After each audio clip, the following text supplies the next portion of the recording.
Hey everybody, and welcome back to the show. This is my first Solocast of 2023, and my first Solocast really ever on this show. So I wanted to get into a little bit of why I'm doing it, what I'm hoping to achieve.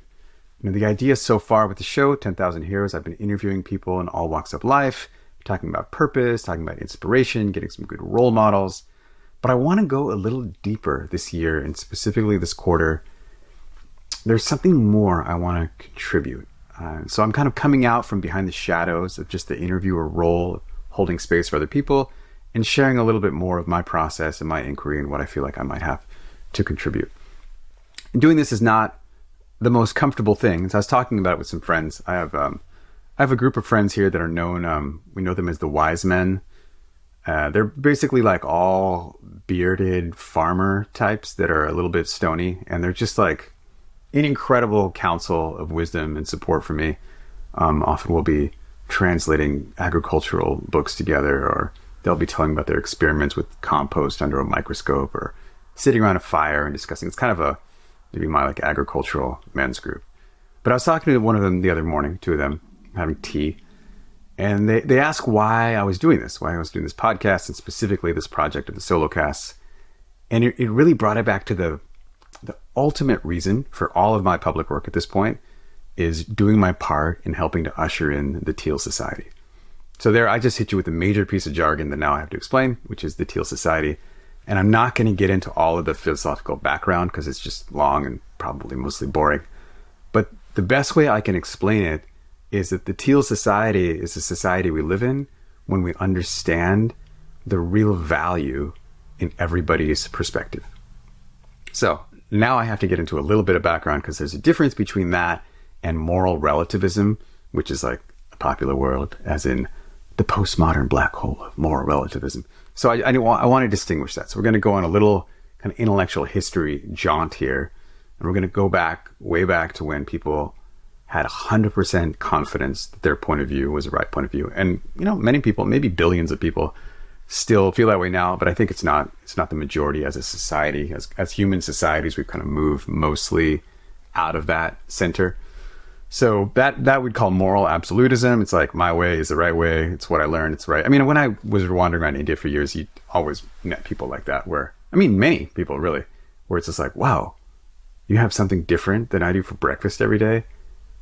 That's bizarre, and just like really curious, being like, oh, how do you survive like that? And I guess I still kind of feel that way when I see people eating boxed cereals, and I've got my granola. So it's not like we've totally done away with that. But there's that concept. And then the next kind of concept that came along was like, oh man, there's just so many different perspectives out there.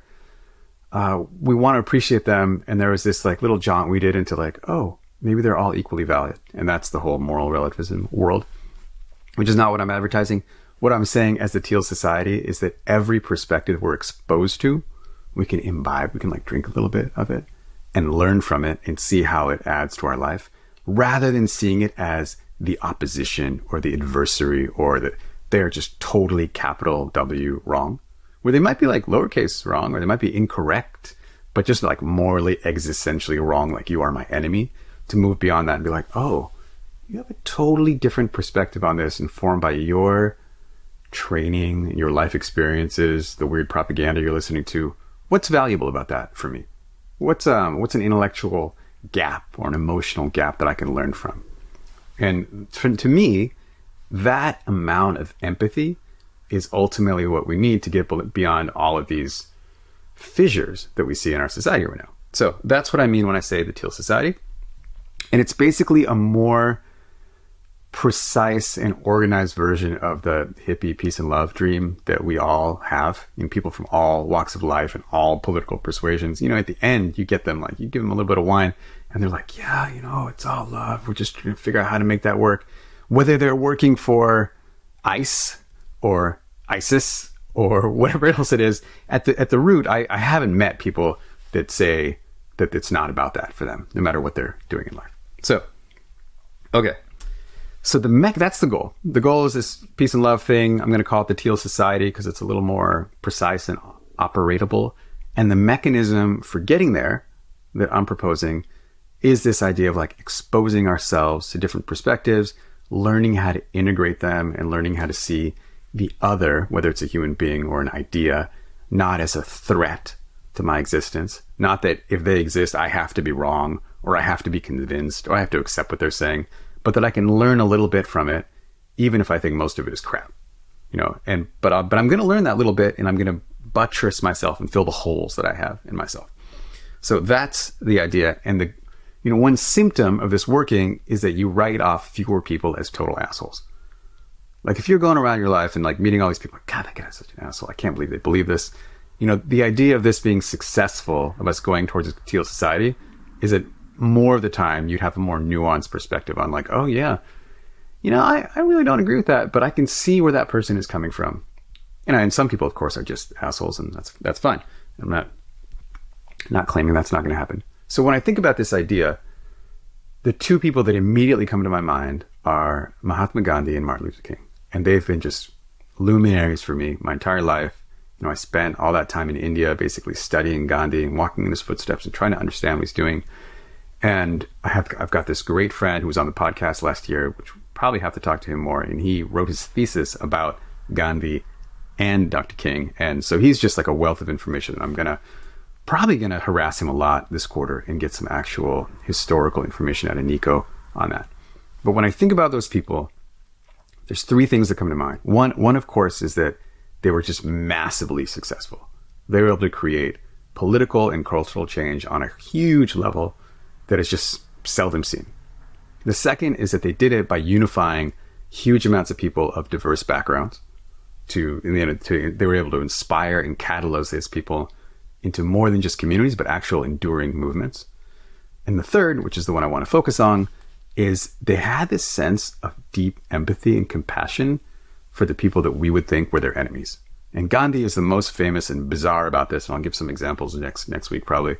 But he would reach out and write these like really gentle, loving letters to the British government, or even to Hitler, and he was like really criticized for that, and he was definitely dragged through the mud for that one.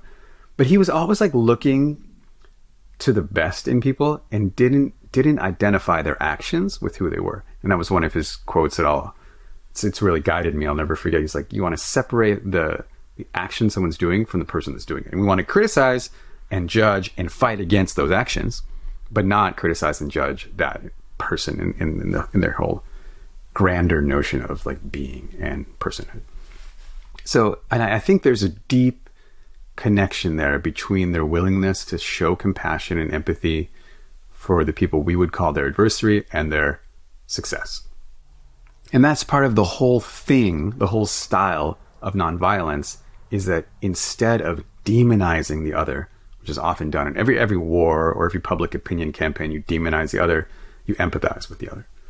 And, that's even what we do now, the war on terror, we demonize these people, the immigrants, we demonize these people, even like the pollution or the billionaires that Bernie's doing. The idea is still the same. It's like you demonize the other and you rally people together. And the deep nonviolence approach of Martin Luther King and Gandhi is really beyond that. And that I think there's something in there that's critical to this next level of development that we can achieve as people and as a society, which I'm calling the Teal Society. So that's what I want to explore. And I want to offer some thoughts, maybe some tools, some experiments, some stories about that, either for myself or other people this quarter. And so, but this is just to get the juices flowing for you. And I'm really curious what is alive in you when you hear this. And I need the interaction for this to go. This party is not going to be a one-man party. So please, I ask you, I demand, if you have a question or thought or a reaction or a contradiction or anything, reach out. You can reach out via email, or we have that really nifty voicemail thing called SpeakPipe that only one person has used in the last 6 months. Use it. Leave me a message. Ask some questions. Let's engage in dialogue. And hopefully the next time I get around to recording this next week, we'll have some of those questions to come in that we can engage with.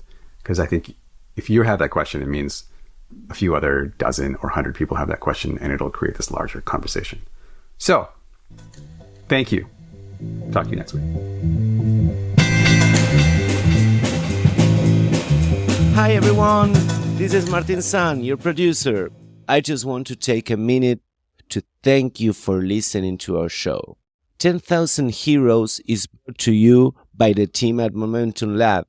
Pierre does our artwork, DJ Plainview, compose our theme music, and I handle all the editing and production. If you like the show, please follow it, rate it, tell all your friends about it, and write to us. That really helps us make the impact we want to make.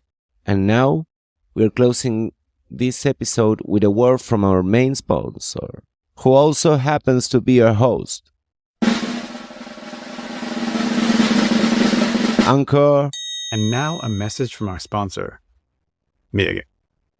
10,000 Heroes is brought to you by Momentum Lab. I normally refer to Momentum Lab as a coaching program or a goal accelerator, but it's really more like a master's degree in life.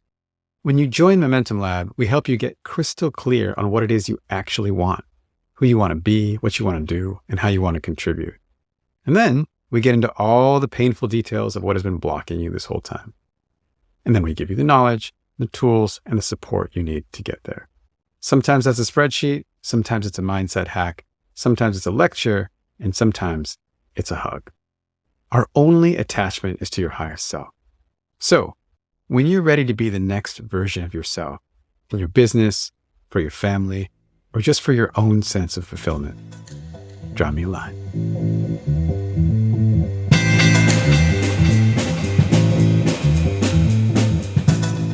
Bye!